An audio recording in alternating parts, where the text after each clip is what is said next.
kang bahala at pakinggan, G-Saint to. Saka na pera mo nga ako ng shade.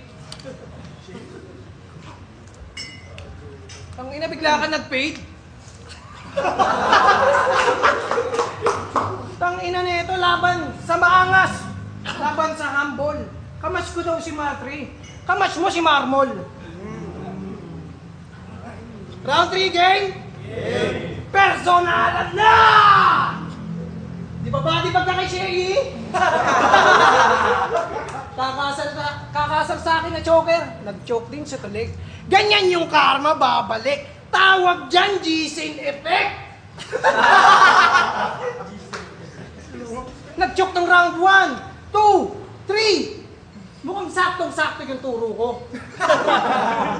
Bagsik, proud na proud ako sa'yo. Gayang-gaya mo yung master mo. Gayang-gaya mo yung master mo. Gayahin natin malakasan na rhyme scheme ni Bagsik. Gang! Sa kanya ka lang bumagsak na para bang repeater. Nadurog ka sa kanya, sinagasaan ng 10-wheeler. Di ka nakakapatay, di consider.